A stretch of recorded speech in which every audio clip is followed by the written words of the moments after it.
हर हर महादेव ओम काली।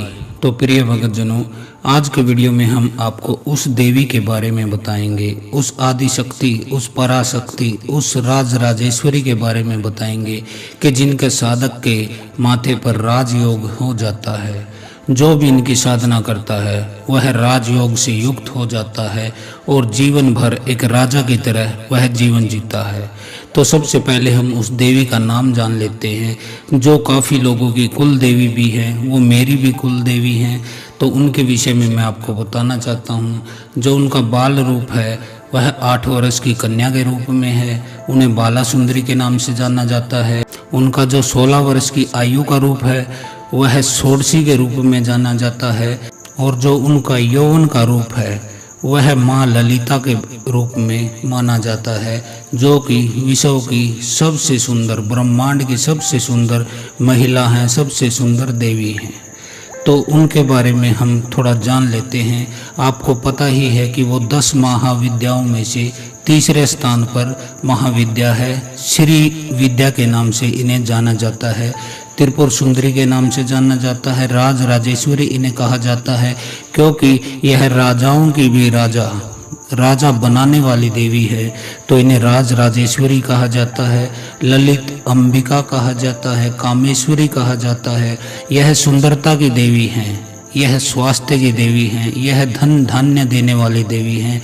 और यह एकमात्र ऐसी महाविद्या है, ऐसी देवी है जो कि अपने भगत को, अपने कुल के साधक को जीवन पर्यंत ऐश्वर्य, सुख, संपत्ति, स्वास्थ्य, काम, अर्थ, धर्म और अंत में मोक्ष की प्राप्ति कराती है। तो ये एकमात्र महाशक्ति है जो आपको भोग भी प्रदान करती है और अंत में आपको मुक्ति भी प्रदान करती है। तो सबसे पहले हम इनकी एक कथा के माध्यम से, जो कि पौराणिक कथा है, उसके माध्यम से हम समझाना चाहते हैं कि क्यों इनके साधक के माथे पर राजयोग होता है, उसका जीवन एक राजा की तरह कैसे बीतता है। तो उस कथा के अनुसार जब भगवान शिव ने क्रोध के कारण कामदेव को अपने तीसरे नेत्र से भस्म कर दिया था, तो उस समय भगवान शिव के जो गण थे, जो नंदी है और उसके गण थे जो भी, तो उन्होंने उस भस्म को समेट लिया था और उसे पानी में मिलाकर गीला करके एक सुंदर पुतला बना लिया उसका। और भगवान शिव से प्रार्थना की कि हे भगवान, इस पुतले में प्राण प्रतिष्ठा कर दीजिए।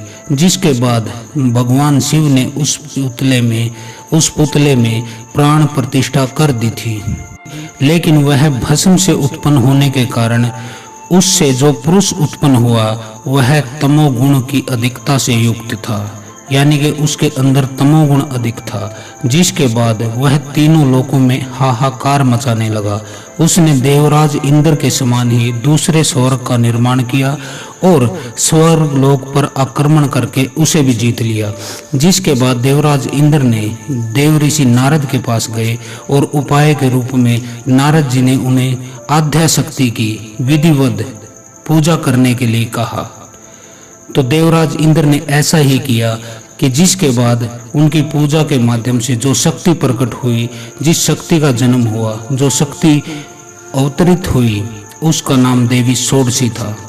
उन्होंने उस असुर का वध कर दिया और देवताओं को स्वर्ग वापस दिला दिया। तो इस तरह से हम समझ सकते हैं कि क्यों इनके जो साधक होते हैं उनके माथे पर राजयोग होता है और वह जीवन भर एक राजा की तरह बिताते हैं। भले ही वह गरीबी देखे, अमीरी देखे, वह जिस भी स्थिति में अपने जीवन में उतार चढ़ाव में वह गुजरे, लेकिन हर जगह उनका सम्मान, उनकी प्रतिष्ठा रहती है। हर व्यक्ति उनसे प्रभावित होता है, उनके सामने नज़र नहीं उठा सकता, न ही उनके सामने ज़्यादा बोल सकता है। तो यह देवी की कृपा है, उस महामाई की, उस आदि शक्ति माँ बाला सुंदरी की कृपा है कि जो भी इनके भगत हैं, इनके साधक हैं, उनके जीवन में राजयोग रहता है। तो हम अब इनकी पूजा के बारे में बताएंगे कि इनकी साधना आप कैसे करें। तो उसके लिए आपको करना क्या होता है। तो माघ जो मास होता है उसमें गुप्त नवरात्रि पड़ती है, जिसके तीसरे दिन माँ षोडशी की पूजा करने का नियम है। अगर कोई व्यक्ति सच्चे मन से माँ ललिता सुंदरी की सेवा करता है, उनकी पूजा करता है, उपासना करता है, तो उसके जीवन की समस्त बाधाएं दूर हो जाती है, चुटकियों में दूर हो जाती हैं और उसे सुख समृद्धि की प्राप्ति होती है।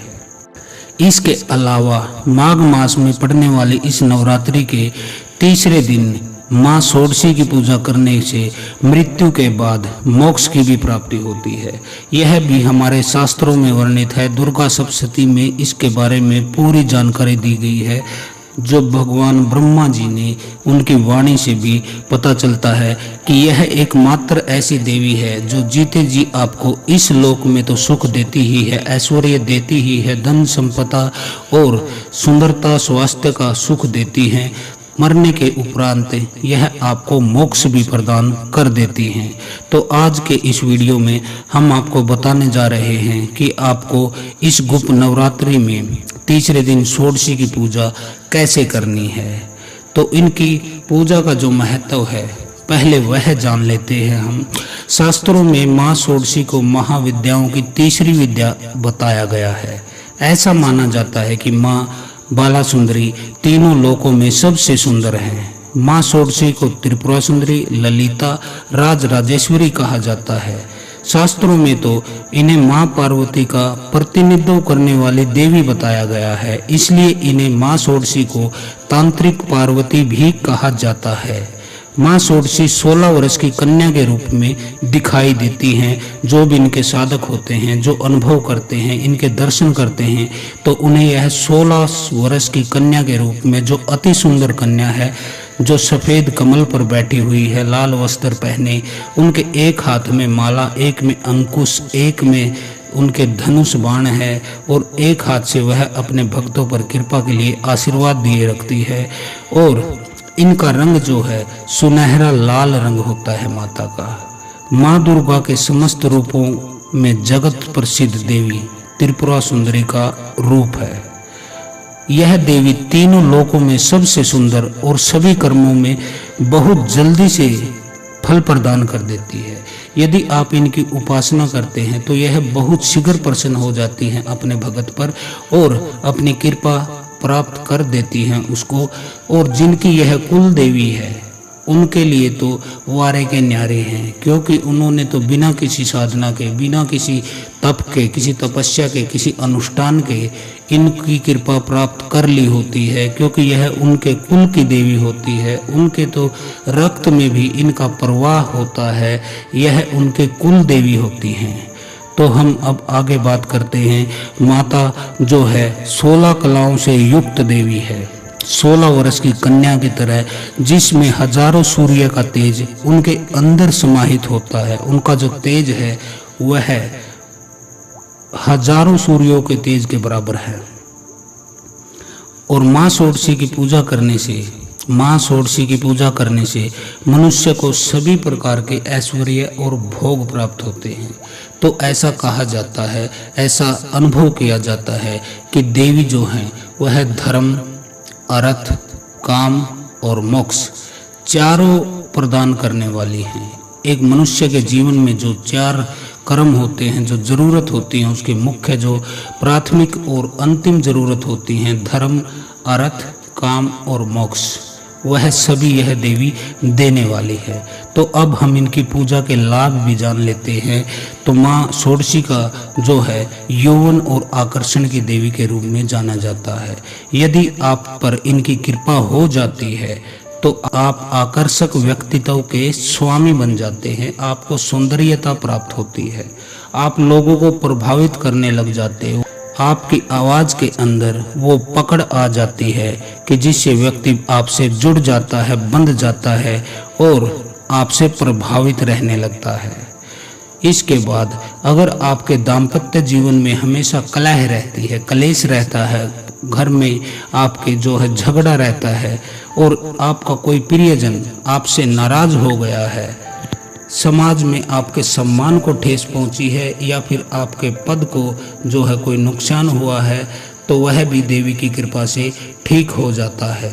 आप प्रतिष्ठित हो जाते हो, समाज में आपकी इज्जत हो जाती है, लोग आपसे जो है नज़र नीचे करके बात करते हैं और आपके व्यक्तित्व का लोहा मानने लग जाते हैं। इस देवी की वो शक्ति है। किसी व्यक्ति को सम्मोहित भी आप कर सकते हो। सम्मोहित कैसे किया जाता है?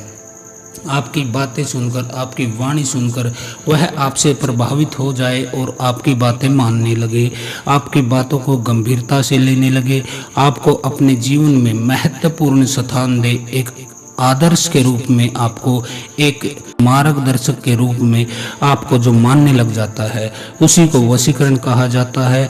तो यह ऐसे देवी की कृपा से आपको प्राप्त होता है। इसके बाद माँ षोडशी की उपासना करने से भोग व मोक्ष दोनों की प्राप्ति होती है। यह मैंने आपको पहले भी बता दिया है कि पहले ये आपके जीवन में आपको सब तरह के भोग देती हैं, आपको जो भी सुख सुविधा, आपको जो भी इच्छाएं होती हैं, कामनाएं होती हैं, वह इस लोक में इस देवी की कृपा से प्राप्त होती हैं और मृत्यु के उपरांत आपको मोक्ष की प्राप्ति हो जाती है। आपके संस्कार जो होते हैं वह कट जाते हैं, पूर्व जन्मों के जो संस्कार हैं और आपकी जो वासनाएं हैं, कामनाएं हैं, वह मृत्यु के समय कट जाती हैं और आप शून्य हो जाते हो, उस परमात्मा में लीन हो जाते हो। आपके अंदर कोई भी तब कोई वासना नहीं बचती, कोई इच्छा नहीं बचती, न ही कोई आपके जीवन का उद्देश्य रहता है। तो आप जन्म मरण के फेर से छूट जाते हो, आवागमन से मुक्त हो जाते हो और उस परम परमात्मा में लीन हो जाते हो। अब हम बात कर लेते हैं माँ षोडशी के स्वरूप की। तो माँ षोडशी की जो है 4 भुजाएं हैं। इनके हाथों में अंकुश, धनुष और बाण और एक हाथ में माला, एक गन्ने का पौधा, गन्ना जो होता है उसका पौधा भी इनके हाथ में होता है। तो यह किसानों की और अक्षत्रियों की देवी के रूप में अधिक प्रसिद्ध है, अधिक मानी जाती है। इन 2 वर्गों पर इनकी ज़्यादा जो है इनकी भक्ति की जाती है इन दोनों में। और श्रद्धापूर्वक षोडशी की पूजा करने से मनुष्य को सुख समृद्धि के साथ मुक्ति मिल जाती है। अगर कोई मनुष्य सच्चे मन से माँ बाला सुंदरी की पूजा करता है तो वह आसानी से अपने शरीर, मन और भावनाओं को नियंत्रित कर सकता है। तो माता की ऐसी कृपा होती है अपने साधक के ऊपर कि उसके मन के अंदर जो भी कामनाएं होती हैं, जो भी काम, क्रोध, लोभ, मोह, अहंकार, जो भी ये अवगुण होते हैं, ये छूट जाते हैं और इन पे वह नियंत्रण कर लेता है। वह अपनी भावनाओं पर नियंत्रण कर लेता है, अपने मन को काबू में कर लेता है। तो ऐसी माँ की शक्ति है। षोडशी की पूजा करने से आपको पारिवारिक सुख और अनुकूल जीवन साथी भी प्राप्त होता है। यदि आपकी शादी नहीं हुई है और आप अपनी इच्छा अनुसार अपना कोई वर या फिर वधू तलाश कर रहे हैं, अपना जीवन साथी तलाश कर रहे हैं जो कि आपके अनुकूल हो, आपके समकक्ष हो, और तो आप देवी की जो है कृपा प्राप्त कीजिए, उनकी पूजा सेवा कीजिए, तो ऐसा भी आपको प्राप्त होता है। इसीलिए गुप्त नवरात्रि में मुख्य रूप से माँ षोडशी की पूजा करने का ये नियम है। अब हम बात कर लेते हैं माँ षोडशी की पूजा की विधि के बारे में। तो माँ षोडशी जो हैं उनकी पूजा सूर्यास्त से पहले आपको स्नान करना होता है। उसके पश्चात आपको सफ़ेद रंग के वस्त्र धारण करने होते हैं और एक लकड़ी की चौकी पर गंगा जल छिड़क कर उसको शुद्ध कर लें और उत्तर दिशा की तरफ आप मुँह करके बैठें। अब चौकी पर सफ़ेद रंग का कपड़ा आप बिछाएं और माँ षोडशी की, माँ बाला सुंदरी की, माँ ललिता की, माँ राजराजेश्वर की, माँ त्रिपुर सुंदरी की, इनकी तस्वीर रख लीजिए। ये देवी के अलग अलग स्वरूप है, उनके अलग अलग नाम है। इनमें से कोई भी एक तस्वीर आप रख सकते हैं। इसके अलावा यदि आपके पास देवी षोडशी की कोई तस्वीर नहीं है तो आप श्री यंत्र की स्थापना भी कर सकते हैं। तो यह बात भी मैं आपको खुलकर बता देना चाहता हूँ कि जो श्री यंत्र है वह देवी त्रिपुर सुंदरी का ही यंत्र है। कई लोग समझते हैं कि यह देवी लक्ष्मी का यंत्र है, तो वो गलत सोचते हैं, वो भ्रम में है, भूल में है। जो श्री यंत्र है वह देवी त्रिपुर सुंदरी का जो है यंत्र है। और जो ओम अक्षर है, ओमकार जो है, यदि हम ओमकार का जाप करते हैं अपने मुख से और किसी मीटर से, किसी यंत्र से इसकी जो ध्वनि है उसको यदि हम जांच कर सके, पकड़ कर सके, तो उससे श्री यंत्र की आकृति ही उभरती है। तो इसलिए जो ओम का जाप है वह भी देवी बाला सुंदरी के अंतर्गत आता है और श्री यंत्र भी इन्हीं के अंतर्गत आता है, क्योंकि लक्ष्मी जी समुद्र मंथन से जब प्रकट हुई थी, निकली थी, तो इनको जो श्री नाम है वह भी देवी बाला सुंदरी ने ही दिया था। तो यह महत्वपूर्ण देवी हैं, एक बहुत बड़ी शक्ति हैं, जो कि माँ सती के जो है वस्त्र गिरने से वहां पर इनकी ऊर्जा त्रिपुरा में शक्तिपीठ इनका स्थापित किया गया था। तो ये देवी महाशक्ति है। अब श्री यंत्र आपने स्थापित कर लिया, इसके पश्चात आप माँ को कुमकुम लगाएं, उन्हें अक्षत, चावल, फल, फूल चढ़ाएं। अब षोडशी माता को दूध से बना प्रसाद खिलाएं। या तो आप एक कटोरी में दूध ले लीजिए, जिसमें पंचमेवा मिलाइए, बतासा मिला लीजिए, लौंग और इलायची डाल लीजिए, या फिर आप सीधा ही दूध से खीर बना लीजिए। और जो भी देवी को आप भोग लगाओ वह आपके घर से बना हुआ होना चाहिए, तब इस देवी की कृपा आपको प्राप्त होती है।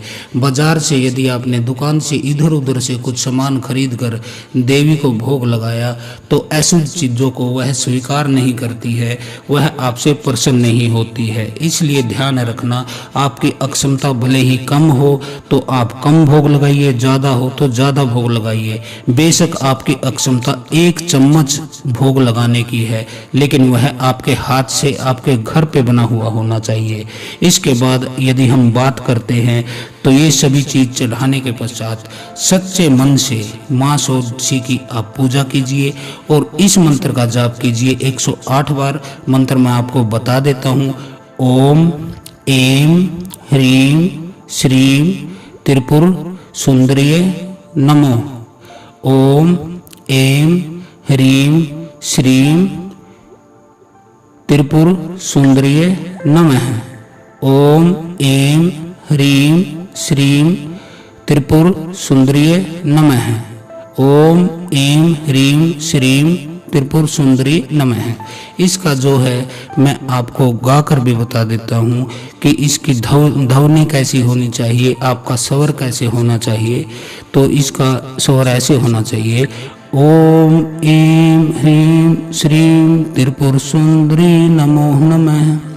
ओम ऐं ह्रीं श्रीं त्रिपुर सुंदरी नमः। अब षोडशी माता की आपको कथा पढ़नी है। इस मंत्र को 108 बार आप जप ले, तो उसके पश्चात माता षोडशी की आप कथा पढ़ें। कथा पढ़ने के बाद माता षोडशी की आपको आरती करनी है। इनकी आरती आपको इंटरनेट पे मिल जाएगी, यूट्यूब पे मिल जाएगी, किसी वेबसाइट पे मिल जाएगी। तो वहाँ से आपको आरती स्वयं गानी है। ये नहीं कि आपने फ़ोन में चला लिया या टीवी में चला लिया या किसी यंत्र में चला लिया और आपने आरती कर दी। नहीं, यह एक ऐसी देवी है जो कि आपके हाथ से लगे भोग से ही प्रसन्न होती है। हाथ से बने खाने से, आपके घर से वो बना होना चाहिए। और यदि आप कोई मंत्र जाप करते हैं, आरती करते हैं, तो वह भी आपके मुख से होना चाहिए, आपका ही स्वर होना चाहिए। तब आपके ऊपर राजयोग जो है, देवी जो है वो प्रसन्न होती है। अब आपको करना क्या है? अंत में आपको करना है सफ़ेद रंग की मिठाई या फिर खीर। इससे आप माता को भोग लगाइए। सच्चे हृदय से, सच्ची आत्मा से उनको आप भोग लगाइए। पूजा के पश्चात आपको करना क्या है? जो भी आपसे पूजा के दौरान कोई गलती हुई है, कोई अपराध हुआ है, कोई भूल चूक हुई है, कुछ भी आपसे हुआ है, आपके मन में या कोई गलत विचार आए हैं, आपके मन में काम के प्रति, सेक्स के प्रति विचार आए हैं, या फिर आपके मन में क्रोध आया है या फिर कोई लोभ आया है, तो उस चीज़ के लिए आप माता से हाथ जोड़कर क्षमा मांगिए कि हे माई, जो भी मुझसे गलती हुई है, भूल चूक हुई है, जो भी मेरे मन में गलत विचार आए हैं, उसके लिए मुझे क्षमा कर दीजिए। और क्षमा कहने के पश्चात आपको 9 साल से छोटी कन्याओं को उस प्रसाद को बांट देना है। तो 9 कन्याएं आपको ढूंढनी हैं जो कि 9 साल से छोटी हों। तो उनको आप यह प्रसाद बांट सकते हैं। अगर आपको 9 वर्ष से छोटी कन्याएं नहीं मिले अपने आसपास में, क्योंकि आजकल ऐसा प्रभाव हो गया है कि अड़ोस पड़ोस में हम कुछ प्रसाद देना चाहें, कुछ खाने की वस्तु देना चाहें, तो दूसरा व्यक्ति शक करता है। वह समझता है कि कहीं कुछ गलत खिला पिला के हमारे परिवार का कोई नुकसान न कर दिया जाए, या फिर हमारे ऊपर कोई जादू टोना टोटका तंत्र मंत्र न कर दिया जाए। तो ऐसी परिस्थितियों में यदि आप कन्याओं को प्रसाद देने में असमर्थ हो जाते हैं, तो आप उस प्रसाद को किसी गाय को खिला सकते हैं और हाथ जोड़कर माता से प्रार्थना कीजिए कि हे देवी, ये प्रसाद मैंने गाय को खिला दिया है, इसको आप स्वीकार कीजिए। तो इस तरह से देवी आपके ऊपर प्रसन्न हो जाती हैं। तो आज मैंने माँ षोडशी, माँ बाला सुंदरी, त्रिपुर सुंदरी, माँ ललिता, माँ ललिते अंबिका, माँ कामेश्वरी, तो इनके अनेक नाम हैं। इनकी आपको कथा बताई, साधना बताई, इनकी पूजा के लाभ बताए, इनके पूजा का महत्व बताया, इनका जो बीज मंत्र है वह मैंने आपको दिया। तो मैंने यह सब जानकारियाँ आपको उपलब्ध कराई। अब आप आराम से इनकी जो है साधना कर सकते हैं और देवी की कृपा आसानी से प्राप्त कर सकते हैं। तो आज के लिए इतना ही। हर हर महादेव। ओम काली।